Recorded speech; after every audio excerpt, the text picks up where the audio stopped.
प्यारे दोस्तों, राधे राधे, जय श्री कृष्णा।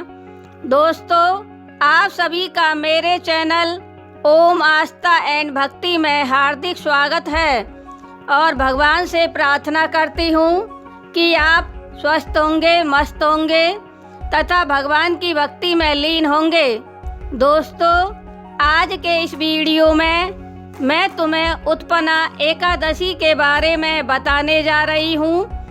अगहन मास में उत्पन्ना एकादशी कब मनाई जाएगी, इसका क्या महत्व होता है और क्या इसकी पूजा विधि रहेगी, शुभ मुहूर्त क्या रहेगा, पारण का सही समय क्या होगा, दान और पुण्य किस दिन करें। दोस्तों, यह वीडियो मेरे उन भक्तों के लिए है जो उत्पन्ना एकादशी का व्रत पूरी विधि और विधान से करते हैं और इस दिन से जुड़े सभी आध्यात्मिक लाभों को अर्जित करते हैं। एकादशी की शुभ तिथि क्या रहेगी, शुभ समय क्या रहेगा, इसलिए इस वीडियो में आप लोग अंत तक अवश्य ही बने रहें। अगर आप मेरे चैनल पर नए हैं तो चैनल को लाइक और सब्सक्राइब जरूर करें तथा वीडियो को अधिक से अधिक शेयर करें। तो दोस्तों, उत्पन्ना एकादशी 14 नवंबर शुक्रवार को रात्रि 12:49 पर आरंभ हो रही है और इसका समापन 15 नवंबर शनिवार को दोपहर 2:37 पर हो रहा है। इसलिए 15 नवंबर शनिवार में उदया तिथि से लेकर दोपहर 2:37 तक एकादशी होने के कारण 15 नवंबर 2025 को ही एकादशी तिथि का व्रत रखा जाएगा और व्रत खोलने का समय 16 नवंबर 2025 को सुबह 6:15 से शाम 8:30 बजे तक रहेगा।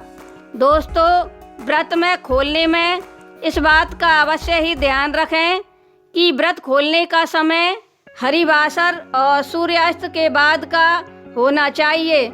इससे आगे दोस्तों अब जानते हैं एकादशी के महत्व के बारे में। तो एकादशी का व्रत विशेष रूप से भगवान विष्णु के लिए समर्पित होता है। इसमें भगवान विष्णु की भक्ति और पूजा की जाती है। इस भक्ति और पूजा से भक्त के सभी पापों का नाश होता है और आध्यात्मिक ऊर्जा की प्राप्ति होती है। मन स्थिर और शांत बना रहता है। जीवन में सुख और समृद्धि की प्राप्ति होती है। इसलिए जिन जिन भक्तों पर एकादशी का व्रत बन सके वो इस व्रत को अवश्य ही करें। अब आपको इस व्रत की संपूर्ण पूजा विधि और व्रत कैसे किया जाए के बारे में बताती हूँ। तो दोस्तों, व्रत रखने वाले भक्त को सुबह जल्दी उठकर पवित्र जल से स्नान करना चाहिए और साफ सुथरे शुद्ध वस्त्र धारण करने चाहिए। उसके बाद मंदिर की साफ सफाई करें और भगवान विष्णु के समक्ष जाकर व्रत का संकल्प लें। संकल्प में कहें कि हे प्रभु, मैं आपके व्रत को पूरी श्रद्धा और निष्ठा भाव से कर रही हूँ। कृपया मुझे अपना आशीर्वाद और व्रत करने की शक्ति प्रदान करें।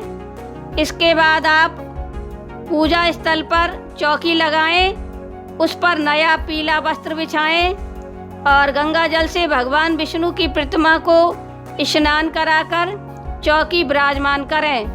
घर में माता तुलसी का पौधा हो तो माँ तुलसी की भी पूजा करें। इस दिन माँ तुलसी की पूजा करना बहुत ही शुभ माना जाता है। इसलिए तुलसी जी की पूजा भी अवश्य ही करें। तुलसी माँ के समक्ष घी का दिया जलाएं और माँ से अपनी आराधना करें और निर्जला व्रत रखें। सारे दिन भगवान विष्णु की भक्ति में लीन रहें। रात्रि के समय भगवान विष्णु का जागरण और कीर्तन करें। इस दिन आप भगवान की भक्ति और ध्यान में ही लीन रहें। इस दिन किसी के प्रति बुरे विचार और अपशब्दों का प्रयोग न करें। अगले दिन ब्राह्मण को भोजन कराकर यथाशक्ति अनुसार दान दें। जरूरतमंदों को अन्न, कपड़े, पैसे आदि का दान करें।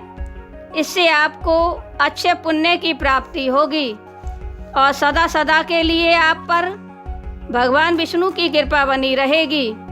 ऐसा करने से भगवान विष्णु अति प्रसन्न होते हैं। यह दान पुण्य पूरी श्रद्धा और निष्ठा के साथ करना चाहिए। दुनिया दिखावे के लिए कुछ भी ना करें, क्योंकि दिखावे से कभी भगवान प्रसन्न नहीं होते हैं। मन में भगवान के प्रति सच्ची श्रद्धा और निष्ठा होना बहुत ज़रूरी है। अब दोस्तों थोड़ा यह भी जान लेते हैं कि एकादशी व्रत करने से हमें क्या क्या लाभ प्राप्त होंगे। तो एकादशी का व्रत करने से हमारे समस्त पापों का नाश होता है।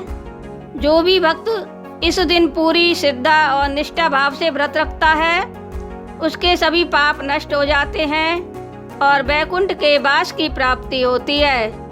साथ में मोक्ष की प्राप्ति होती है। व्यक्ति जन्म मरण के माया जाल से छूट जाता है और भगवान के चरणों में वास करता है। इस दिन व्रत रखने से घर में सुख और समृद्धि बढ़ती है और घर में खुशहाली आती है। घर और परिवार में सकारात्मक ऊर्जा का वास होता है।